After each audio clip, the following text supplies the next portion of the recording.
હવે કલિકા સર્જન જોવા માટે અહીંયા ઈસ્ટ જે છે એની આપણે વાત કરવાની છે. તો ઈસ્ટની અંદર કેવું હોય છે કે કલિકા સર્જન દાખલા કે આખું ઈસ્ટ છે એક, પછી એ શું થશે ધીમે ધીમે એમાંથી એક કલિકા ઉત્પન્ન થશે અને કલિકાના બે ભાગ પડી જશે. એટલે પહેલો સજીવ અને બીજો સજીવ બંને અલગ અલગ રીતે વર્તન કરે છે. તેને શું કહેવાશે? કલિકા સર્જન. હવે આપણે એનું જોવાનું છે.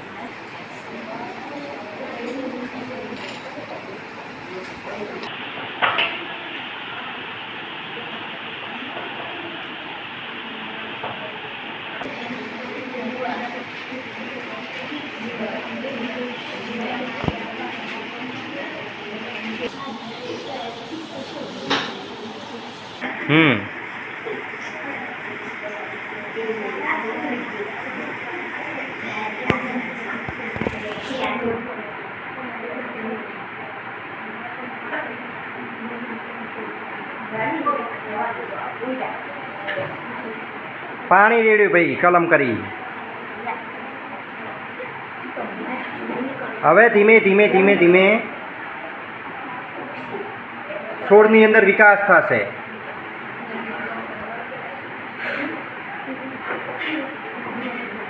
હવે આપણે બીજી એક વનસ્પતિ જોઈશું જેની અંદર વનસ્પતિક પ્રજનન કઈ રીતે થાય છે એ. તો સ્ટ્રોબેરી ઉપર ક્લિક કરો ભાઈ. જો સ્ટ્રોબેરીની અંદર શું જોવા મળ્યું ભાઈ? અહીંયાથી તમે સ્ટ્રોબેરી ઉપર ક્લિક કર્યો. હા, હવે તમે જુઓ બીજો છોડ જે છે એ અહીંયા બાજુની અંદર એનું જ મૂળ અહીંયા આવીને અહીંયા જ ડેવલપ થાય છે અને આખો છોડ ફરીથી સ્ટ્રોબેરીનો બની જશે.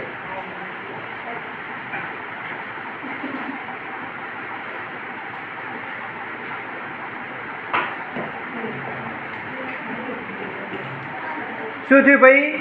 પર્ણફૂટી જેવું પ્રકાંડ છે. આરવી જો પર્ણફૂટી જેવું જ વનસ્પતિ કે ત્યાં પાનફૂટી તેમના પર્ણો દ્વારા વાનસ્પતિક પ્રજનન કરે છે.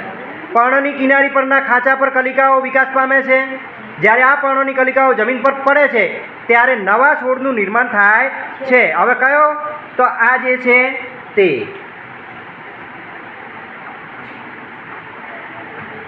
ઓકે આપો. હવે બટાકાની અંદર આપણે જોઈશું.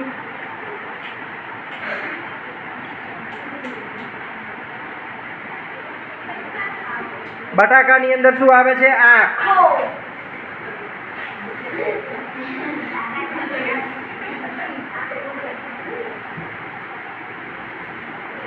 અહીંયા સકરિયા.